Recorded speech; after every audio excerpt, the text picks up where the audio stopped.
conferences in 40 different cities and have 40 meetings and be one person, and I can be not in the office. So that's pretty profound.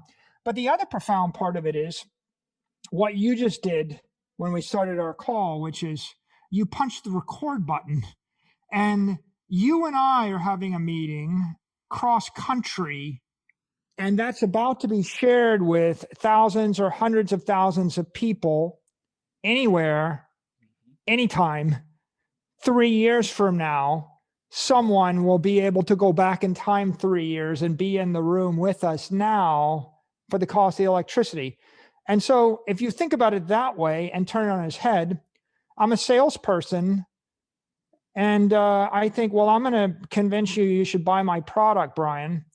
And you ask me 100 questions. Well, how does it work with Google? And I give you the answer. And I think after the fact, man, I was pretty articulate when I sold to Brian. I think I'll take that video meeting and I'll upload it to my website. Produce about 2% more gold every year. And on average, that's been going on for as long as anybody can remember.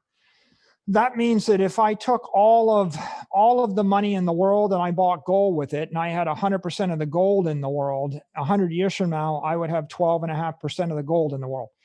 So if I'm using gold as a store of value, then I'm going to have a 2% inflation rate due to gold mining. If I use, by the way, with oil as a store of value, when oil prices were $30, $40 a barrel, we ended up fighting Gulf wars, and we went off to the Gulf to fight a war because we were afraid that the price of oil would go too high. There'd be an oil shortage. Eventually, the price of oil went to $100 a barrel. Yeah. And there were billions of dollars of capital flow from the big banks into the frackers. And then oil entrepreneurs like Chesapeake Enemy started fracking oil, and the oil production, the dollars, then they had gold to back it, and they had to actually default on that promise.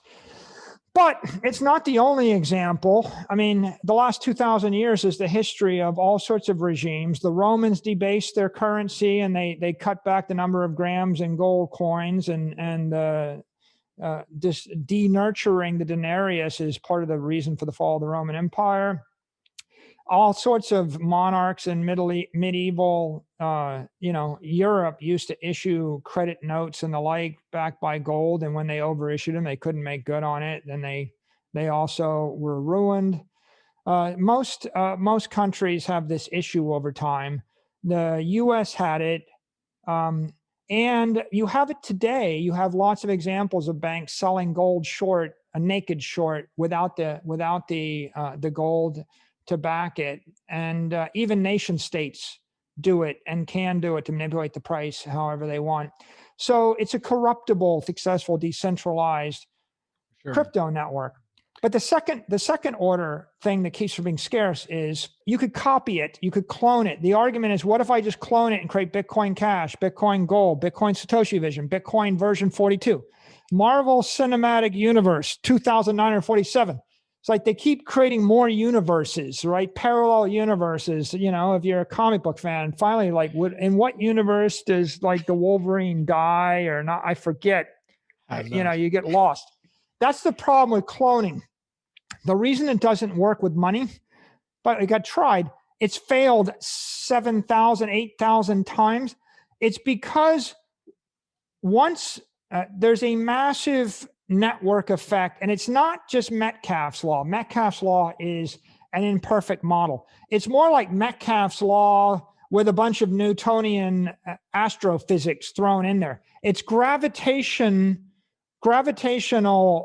energy horizon, and it's getting more and more powerful because of this energy dynamic. If we were all on some kind of hard current, would Bitcoin still be rising? Yeah, but it would be growing because it's superior technology. There are three dynamics here, right? There's adoption, the rate of adoption, which is a marketing evangelical thing. Yeah. Then there's the improvement in technical utility. What can I do with the money? And then the third thing is the inflation, right? So let's take gold. If I couldn't make any more gold, if I agreed that there are 21 million gold bars and there are 21 million gold Bitcoin, Bitcoin would still be better because it has no mass and it moves at the speed of light. So I can move 100 million of Bitcoin for a nickel to Tokyo, but it would cost me $250,000 in a month to move 100 million in gold to Tokyo. So I can build Bitcoin into Square Cash, and I can buy it in certain chips and some of these, codecs, right? Compression algorithms. Yep. So there are a few things we needed. In every single industry, there's always something that you need in order to break through to the next level. With the launch of Bitcoin, we've been working on the technologies for about 40 years previous. I mean, and it's well documented. Proof of work. You needed pretty good privacy. I mean, public-private key encryption and proof of work algorithms. And you needed sufficiently powerful CPU chips, and there is some math involved. And people tried it. They launched a number of them, Hashcash and eGold, in the decade previous. This wasn't the first attempt. Bitcoin was the first attempt that was successful. Okay, so they probably attempted it, I don't know, 2 dozen times before, and they worked on different elements of it for 10 to 20, even 30 years before.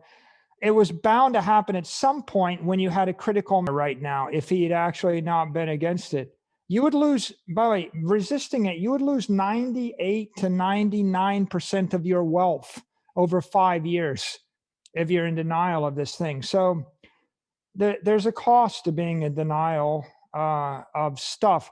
Let me just again offer an example. Like if you're on an airplane and somebody puts their elbow through a window and it starts depressurizing, and the oxygen gets sucked out of the airplane, and then the oxygen mask drops down from the compartment above. Are you going to stare at it and debate with me for like 2 hours about all the black swans and whether or not the oxygen is safe and whether or not you should breathe the oxygen or whether or not you should not breathe the oxygen? Are you going to put the mask on? Because it's new. You've never used an oxygen mask in an airplane before. If I take you and I drop you in the middle of the ocean and you're 50 feet down with the weight around your neck and I hand you scuba equipment and a regular, are you going to put it in your mouth? Are you going to debate with me and you're going to be oxygen out of your room? That's the same as lowering the temperature 10 degrees. When I suck the energy out of an adiabatic system, you have heat lapse. You will freeze to death if you don't suffocate. We have a currency collapse going on right now. The only difference is it was going on at 5% a year in the US. Now it's going on at 25% this year. It's going to go on 15% for the next 5 years. Same in Europe. It's collapsing at a faster rate in Argentina, Venezuela, Brazil, Nigeria, South Africa, Turkey, Lebanon, fill in the blank. You can stand there living in fear that someone might hypothetically ask you to stop freezing or get out of the igloo. But on the other hand, there's 100% likelihood you're going to freeze to death if you stand where you are and do nothing. 100%. There's a 1% likelihood that when you actually move into the heated igloo, something unexpected is going to happen that you did not anticipate, or perhaps someone will object to 40 pesos to the dollar. Then it slid to 80 pesos to the dollar. The black market rate is 140 pesos to the dollar, and the dollar has lost half of its value in the 10 years. Yeah. So you've actually lost, what is 1 divided by 280? It's like, if you're living in Argentina and you have any wealth to speak of, you lost 99% of it. Are we going to sit and think about ways that we might it's hypothetically possible that a politician in Argentina will pass a law requiring that I disclose my Bitcoin or tax it or whatever. But are you going to suffocate your entire family and destroy everything you know based on the hypothetical possibility that someone might object to you choosing to not roll over and die? Because it seems like most of the world would like for us just all roll over and die and shut up and not make a big stink about it. It seems to me that if I come into your house and I start cranking the temperature down until I freeze your children, at some point, maybe you'll have the bravery to open the back door and walk into the backyard and maybe go find a new house. If you just change the number, right? I mean, the point is math is math. So if you want to reject all of math, all of thermodynamics, all of science, the conservation of energy in the universe, then yeah, you can run your society based upon fiat currency with one individual that makes up however much money they want to make up at any given time. But it seems pretty clear that the rest of the universe doesn't work that way. And so being against the idea of a blockchain that actually enforces integrity and enforces mathematical scarcity and conservation of energy, being against that is like being against the laws of gravity, being against the passage of time, and being against math, right? And there are politicians that are against conservation of energy, the passage of time, and math, right? There are plenty of examples, but there are no successful engineers.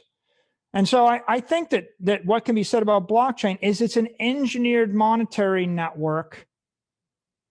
It's the reason the asset class is outperforming every other asset over every time period since its instantiation is because it's mathematically pure, and everything else is subject to debasement and dilution and inflation. And any engineer or mathematician or scientist with any degree of